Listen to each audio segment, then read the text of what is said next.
ലോകകപ്പ് ആവേശം കൊടുമുടി കയറുമ്പോൾ ചേർത്തല പള്ളിത്തോടിൽ നിന്നൊരു വേറിട്ട ഫുട്ബോൾ കാഴ്ച.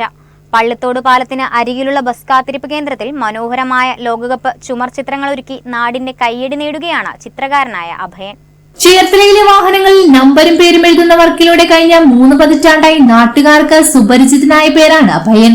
എന്നാൽ ഒരു ബോർഡ് എഴുത്തുകാരൻ എന്നതിലുപരി നിരവധി മലയാളം, തമിഴ്, തെലുങ്ക് സിനിമകളിൽ ആർട്ട് ഡയറക്ടറായി കഴിവ് തെളിയിച്ച കലാകാരൻ കൂടിയാണ് അദ്ദേഹം. കലയോടുള്ള അഗാധമായ സ്നേഹവും സ്വന്തം നാടിനോടുള്ള ആത്മബന്ധവുമാണ് പള്ളിത്തോട് പാലത്തിന് സമീപമുള്ള ബസ് കാത്തിരിപ്പ് പുരയെ വർണ്ണങ്ങളുടെ മനോഹര ലോകമാക്കി മാറ്റാൻ അഭയനെ പ്രേരിപ്പിച്ചത്. പള്ളിത്തോട് കടത്തുകടവ് ബോയ്സിന്റെ അഭ്യർത്ഥന മാനിച്ച് തന്റെ തിരക്കുകളെല്ലാം മാറ്റിവെച്ച് പൂർണ്ണമായും സൗജന്യമായാണ് അഭയൻ ചുവർചിത്രങ്ങൾ ഒരുക്കിയിരിക്കുന്നത്. മദ്യത്തിനും മറ്റ് രാസലഹരിക്കും അടിമപ്പെടുന്ന ഇന്നത്തെ യുവതലമുറയെ ക്ലബ്ബുകളുടെയും കൂട്ടായ്മകളുടെയും സജീവ ഭാഗമാക്കാൻ ഇത്തരം കലാസൃഷ്ടികൾക്ക് കഴിയുമെന്നാണ് അദ്ദേഹത്തിന്റെ വിശ്വാസം.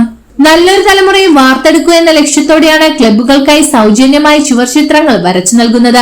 ലോക ഫുട്ബോളിലെ ഇതിഹാസ താരങ്ങൾ ഈ ചുവരുകളിൽ ജീവൻ പ്രാപിക്കുമ്പോൾ ചിത്രങ്ങൾക്കൊപ്പം അഭയം കുറിച്ചിട്ടിരിക്കുന്ന ഒരു സന്ദേശവും വഴിയാത്രക്കാരുടെ ശ്രദ്ധ പിടിച്ചുപറ്റുന്നു.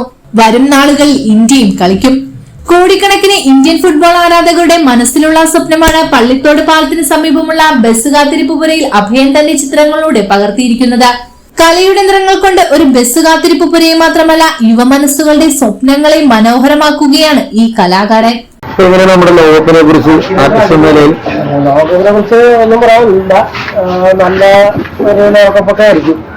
കാരണം ഞാൻ എനിക്ക് ഇഷ്ടപ്പെട്ട ഒരു രാജ്യത്താണ് കളി നടക്കുന്നത്. ഞാൻ അമേരിക്കൻ ഫാൻസാണ്. ഇന്ത്യയുടെ കൺട്രി ആയപ്പോൾ വേറെ അമേരിക്കൻ ഫാൻസാണ്. അപ്പൊ ആ ഒരു രാജ്യത്ത് കളി നടക്കുന്നത് എനിക്ക് ഏറ്റവും കൂടുതൽ ഇഷ്ടമാണ്. അതുകൊണ്ടാണ് ഞാൻ ഇത് നടക്കുന്നത്. അല്ല, ഞാൻ നടക്കത്തില്ലായിരുന്നു. നമ്മുടെ ഇഷ്ടപ്പെടുന്ന നാട്ടിലെ കളി നടക്കണമെന്നാണ് ഞാൻ ഇത് കൂടുതലും വരച്ചത്. ഓക്കെ.